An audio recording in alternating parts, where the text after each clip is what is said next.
পৃথিবী থেকে প্রায় 400 কিলোমিটার ওপরের কক্ষপথ থেকে তোলা এক বিস্ময়কর ছবিতে জ্বলজ্বল করছে পবিত্র মক্কা নগরী। নাসার নভোচারীর ক্যামেরায় ধারণ করা দিব্য আলোর এই দৃশ্য দেখে মুগ্ধ নেটিজেনরা। শহরের কেন্দ্রে সাদা রঙের উজ্জ্বল আলোর বিন্দু পুরো অন্ধকার ভেদ করে যা আলো ছড়াচ্ছে মহাকাশে। এটি ইসলাম ধর্মের সবচেয়ে পবিত্র স্থান কাবা শরীফ। নাসার সাবেক নভোচারী ও অভিজ্ঞ অ্যাস্ট্রোফটোগ্রাফার ডন পেটিটের তোলা চমৎকার এই ছবিটি গেল কয়েকদিন ধরেই আলোড়ন সৃষ্টি করেছে সামাজিক যোগাযোগ মাধ্যমে।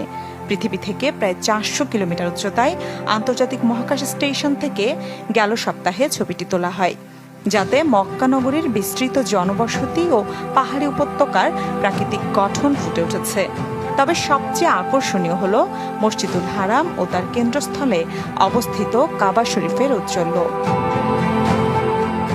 বৈজ্ঞানিক বিশ্লেষণ বলছে, আন্তর্জাতিক মহাকাশ স্টেশন থেকেও কাবা শরীফ উজ্জ্বল দেখার অন্যতম কারণ হল শক্তিশালী ফ্লাড লাইট দিয়ে স্থানটি আলোকিত থাকা।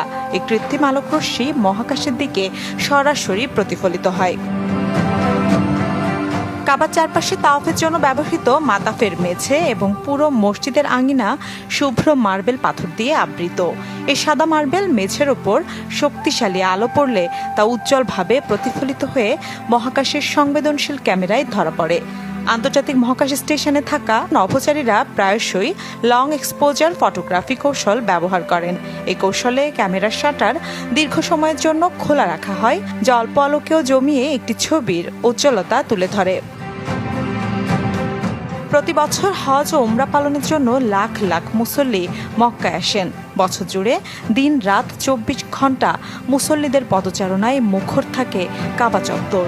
নিরাপত্তা ও মুসল্লিদের সুবিধার্থে প্রতিদিন সন্ধ্যার পর থেকে ভোরবেলা পর্যন্ত সোডিয়াম আলোয় কাবা চত্বরকে উজ্জ্বল রাখা হয়, যা মহাকাশ থেকেও এর দৃশ্যমানতার অন্যতম কারণ।